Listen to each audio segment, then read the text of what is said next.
Hi there, it's me, Brett Fish, and welcome to another episode of Race with Me.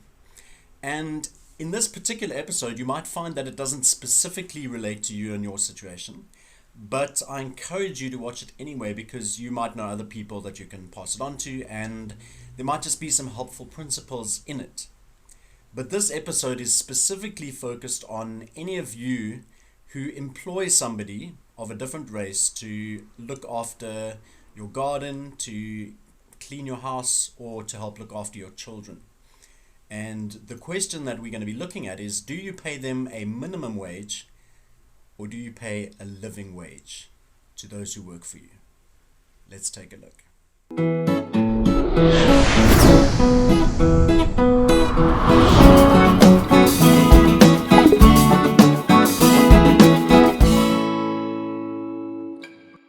So we're going to be looking at the concepts of minimum wage versus living wage with regards to people that work for you, either in your home situation or in any other situation actually, when you are employing someone else. And most of us have probably heard of the term of minimum wage, but some of you might not have heard of this idea of living wage. And so we're going to look at that.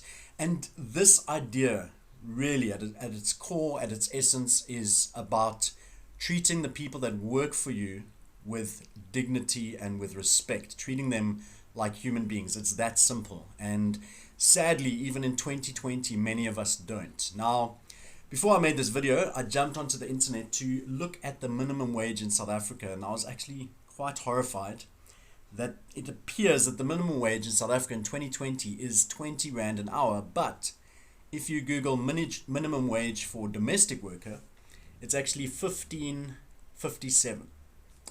So I've got my little phone calculator here. We're going to do a little bit of maths. 15 Rand 57 an hour.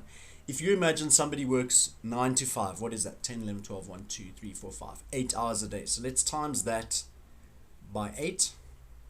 And that gives us 1 day. Let's times that by 5. Let's be conservative. 5 days a week. And 7, 40, 21, 28. Most months have 4 weeks. So let's times that by 4.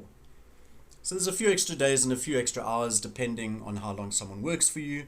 But this is going to give us an average. And the average that minimum wage comes out to is 2,491 Rand per month. Let's round it up, 2,500 Rand. Now let's double that to 5,000 Rand. So double the minimum wage in South Africa. Now I want you to think for a second, how much do you pay for rent? If we're talking 5,000 Rand, maybe for some of you watching this, you need to look at how much do you pay for petrol and how much do you pay for groceries, and maybe together that equals, or if you have kids, maybe that's more than 5,000 Rand.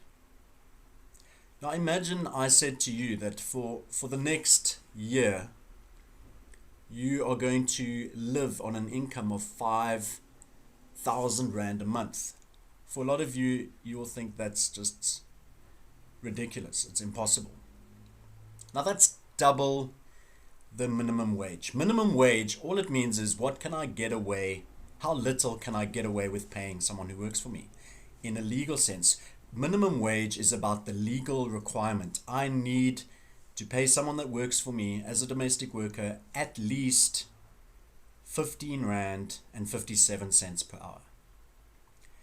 And if we start to look, this is a system, this is a structure, and we can start to see how us paying somebody that little contributes to them being stuck in the system they're stuck in, contributes to them continuing to live where they live, not being able to move forward, not being able to upgrade their house, not to be able to upgrade their living style. And if you think of your own life, if you start to think of things that you might have, like insurance and medical insurance and bank savings and holiday money, entertainment money, all of those things that for some of us we take for granted. There is no space in a budget for somebody who's being paid that little. And then you might say to yourself, oh, but they live in a township. The rent isn't that expensive there.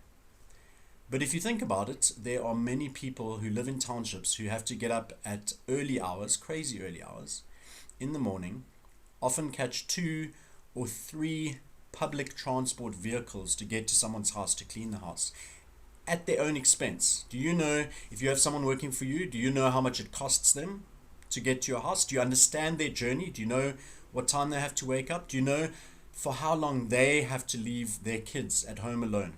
Often being looked after by an older sibling, or maybe just having to fend for themselves. Think of the safety in the area that they stay in compared to the area that you stay in. Would you be happy in the area you stay in to leave your kids unattended, to hope that your kids will make it to school, to hope that they'll feed themselves? When you think of your space and kind of all the luxury comforts that exists, you probably wouldn't want to do that. Now imagine somebody else's situation where they're being paid this little, and so they can't afford to choose where they want to live. They can't afford security. They can't afford their own transport, things like that. And so this idea, and this is such a huge one, if everybody in South Africa that employed people that didn't look like them, people of another race, to work for them in their gardens, in their homes, looking after their children, if we start paying them a living wage, what that person needs to be able to live decently, to be able to not just cover costs, but to be able to better themselves, to be able to think about study and school fees and a better lifestyle for their kids, and being able to think and dream of better things in their own life, then we could start to dramatically affect the narrative. And many people have written about this, so this is another area where I want you to do the work. I just want to put this idea in front of you. Are you paying minimum wage, or are you paying living wage? And the difference, one of the big differences between the two, is that living wage comes with a conversation. And you need to be careful there, because there's a sense of, this could feel like you're prying into someone's life or whatever. But I think there's a conversation that you can have that affords the other person dignity, that says, I want to hear and understand your story. I want to understand you're doing me a big service. You are helping me out in a big way. A lot of us maybe take this for granted, and maybe pandemic has helped us not take this for granted. For example, we have a lady who comes and helps clean our house on occasion, and we've been paying her during pandemic to stay at home because we didn't want her to be unemployed, but we didn't want her to risk her health in a crowded taxi on the way here. And so it's decisions like that where we take into account what's going on with her kids at the moment, what's going on with her family, are there special needs, does she have space to speak to us about what's going on in her life, have we shown interest? And I'm not saying that we need to be best friends with the person that cleans our house. We need to be very sure and clear that there is a power relationship, there's a power dynamic. We are the people that are employing, and so we will be looked at in a certain way.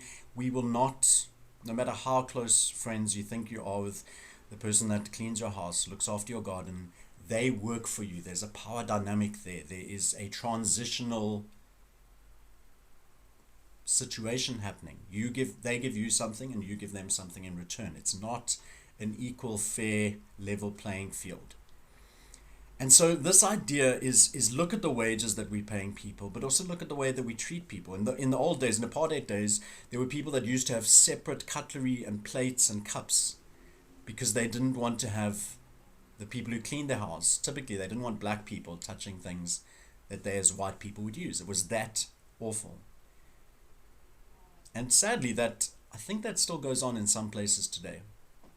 And we've spoken about this a little bit in terms of the words we use. So the idea that you don't call somebody who's working in your house a girl or a boy when they are 20, 30, 40, 50 years old. It's the start of finding the dignity in another person, of seeing the humanity in another person. And once we start to have the conversation about living wage versus minimum wage, and we start to lean more towards a living wage, then we can start to bring in respect and dignity and start to handle things a lot better. Appreciate the people that work for you, and really just see the human in them. And I'm going to post a link to what is called I think it's called the Living Wage Calculator, which is, let me see if I can find it quickly, living-wage.co.za. I think it was developed by UCT, And it actually gives you a series of questions, and you kind of insert your wealth into this calculator, and it will help you to see just how wealthy you are, and it will help you to work out the kind of wage that you should be paying for the person that works with you. So I want to encourage you to take a look at that, give it a try, have a conversation with the people that work with you, and work out how you can do things, if you're not already, how you can do things better. And this is a conversation we should be having with our friends, in our neighborhood WhatsApp groups. Hey everyone, here's a thought. Maybe share this video in your neighborhood or your neighborhood WhatsApp group. Guys, are we paying the people that work for us living wage? Are we paying them so that they can live well? So let's think about these things. Let's have the conversations. Let's do this stuff. This is very important.